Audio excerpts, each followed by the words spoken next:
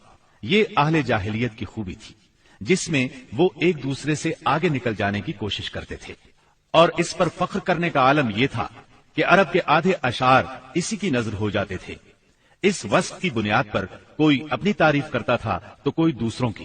حالت یہ تھی کہ سخت سردی اور بھوک کی حالت میں بھی کوئی مہمان آ جاتا اور میزبان کے پاس اپنی سواری والی اونٹنی کے سوا کچھ نہ ہوتا، اور کنبے کی ضرورت پوری کرنے کا ذریعہ بھی صرف وہی سواری ہوتی تو اپنے مہمان کے لیے ذبح کر دیتا۔ یہ ان کے کرم ہی کا نتیجہ تھا کہ بڑی بڑی دیت اور مالی ذمہ داریاں اٹھا لیتے تھے، اور اس طرح انسانوں کو بربادی اور خون ریزی سے بچا کر دوسرے رئیسوں اور سرداروں کے مقابل فخر کرتے تھے۔ وہ جوا کھیلتے تھے۔ ان کا خیال تھا یہ بھی سخاوت کی ایک راہ ہے، کیونکہ انہیں جو نفع حاصل ہوتا یا نفع حاصل کرنے والوں کے حصے سے جو کچھ زائد بچ رہتا اس کو وہ مسکینوں کو دے دیتے تھے۔ اسی لیے قرآن پاک نے شراب اور جوئے کے نفع کا سرے سے انکار نہیں کیا، بلکہ سورہ بقرہ کی آیت 219 میں فرمایا وَإِثْمُهُمَا أَكْبَرُ مِن نَّفْعِهِمَا، یعنی ان دونوں کا گناہ ان کے نفع سے بڑھ کر ہے۔ نمبر 2، ایفائے عہد یعنی وعدے کا پورا کرنا۔ دور جاہلیت کے اخلاق فاضلہ میں سے ہے۔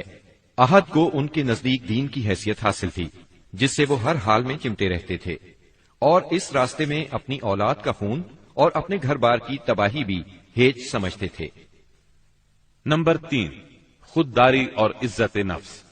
اس پر قائم رہنا اور ظلم و جبر برداشت نہ کرنا بھی جاہلیت کے معروف اخلاق میں سے تھا۔ اس کا نتیجہ یہ تھا کہ ان کی شجاعت اور غیرت حد سے بڑھی ہوئی تھی۔ وہ فوراً بھڑک اٹھتے تھے اور چھوٹی سے چھوٹی توہین آمیز بات پر تلوار اور نیزہ اٹھا لیتے تھے، اور نہایت خون ریز جنگ چھڑ جاتی اور انہیں اس راہ میں اپنی جان کی قطعاً پرواہ نہ رہتی تھی۔ نمبر 4، عزائم کی تکمیل۔ اہل جاہلیت میں ایک خاص بات یہ بھی تھی کہ جب وہ کسی کام کو فخر اور ناز کا ذریعہ سمجھ کر انجام دینے پر تل جاتے تو پھر کوئی رکاوٹ انہیں روک نہیں سکتی تھی۔ وہ اپنی جان پر کھیل کر اس کام کو انجام دے ڈالتے تھے۔ نمبر 5، حلم، بردباری اور سنجیدگی۔ یہ خوبی بھی ان کے نزدیک قابل تعریف تھی، لیکن چونکہ ان میں شجاعت حد سے بڑھ کر تھی، ہر وقت جنگ و جدل پر آمادہ رہتے تھے، اس لیے یہ عادت بہت کم پائی جاتی تھی۔ نمبر 6، بدوی سادگی، یعنی رہن سہن کی الجھنوں اور داو پیچ سے ناواقف تھے۔ اس کا نتیجہ یہ تھا کہ ان میں سچائی اور امانت پائی جاتی تھی۔ دھوکہ دہی، بد عہدی سے دور تھے اور نفرت کرتے تھے۔ ہم سمجھتے ہیں کہ جزیرت العرب کو ساری دنیا سے جو جغرافیائی نسبت حاصل تھی، اس کے علاوہ یہی وہ قیمتی اخلاق تھے جن کی وجہ سے اہل عرب کو بنی نوع انسان کی قیادت اور رسالت عامہ کا بوجھ اٹھانے کے لیے منتخب کیا گیا تھا، کیونکہ یہ اخلاق اگرچہ بعض اوقات شر اور فساد کا سبب بن جاتے تھے اور ان کی وجہ سے المناک حادثات بھی پیش آ جاتے تھے، لیکن اپنی نوعیت کے بڑے قیمتی اخلاق تھے۔ یہ تھوڑی سی اصلاح کے بعد انسانی معاشرے کے لیے نہایت مفید بن سکتے تھے، اور یہی کام اسلام نے انجام دیا۔ غالباً ان کے اخلاق میں بھی ایفائے عہد کے بعد عزت نفس اور عزم کی پختگی سب سے زیادہ قیمتی اور نفع بخش جوہر تھا، کیونکہ اس زبردست قوت اور پختہ ارادے کے بغیر شر و فساد کا خاتمہ اور نظام عدل کا قیام ممکن نہیں۔ اہل جاہلیت کے کچھ اور بھی اچھے اخلاق تھے، لیکن ان سب کو بیان کیا جائے تو بات بہت طویل ہو جائے گی، لہٰذا انہی پر اکتفا کرتے ہوئے ہم آگے چلتے ہیں۔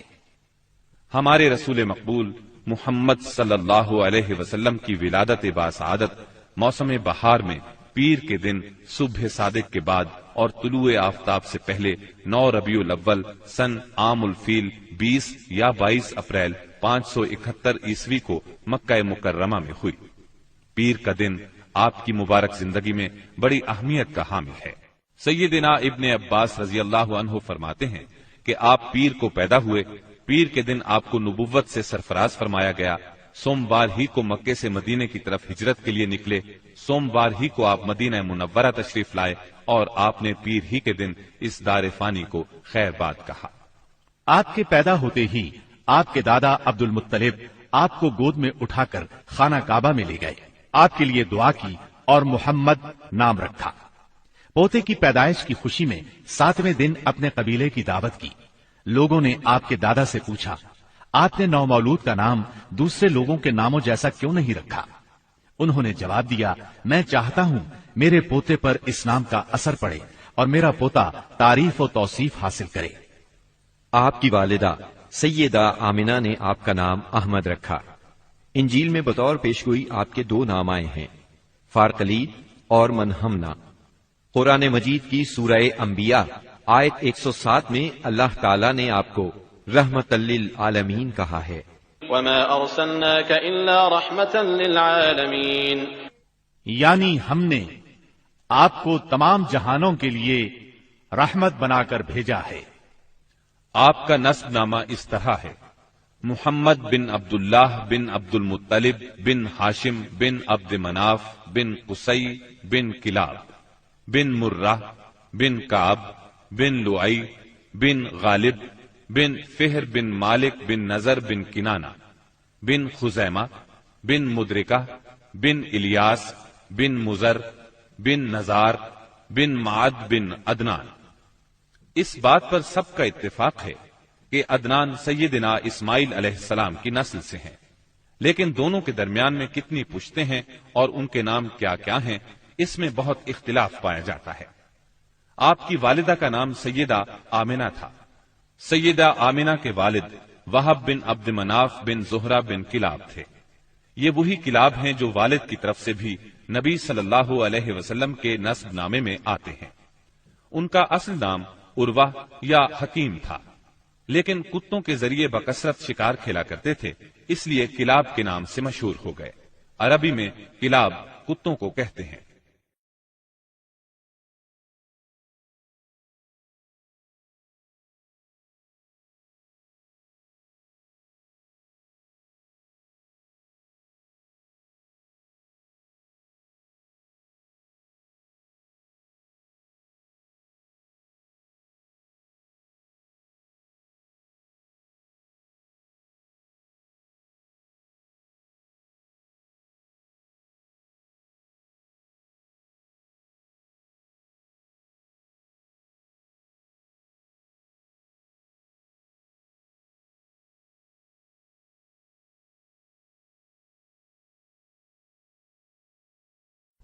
بسم اللہ الرحمن الرحیم۔ شروع اللہ کا نام لے کر جو بڑا مہربان نہایت رحم والا ہے۔ وما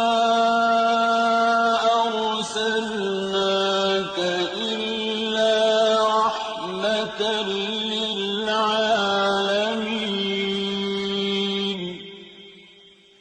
نبی کریم صلی اللہ علیہ وسلم بنی نوع انسان کے لیے اللہ کے آخری نبی ہیں، اور آپ پر نازل ہونے والی کتاب قرآن مجید اللہ تعالیٰ کی آخری کتاب ہے، لہذا نبی کریم صلی اللہ علیہ وسلم کی پاکیزہ زندگی امت مسلمہ کے لیے تا قیامت واجب الاتباع، رشد و ہدایت کا ابدی سرچشمہ اور ذریعہ نجات ہے۔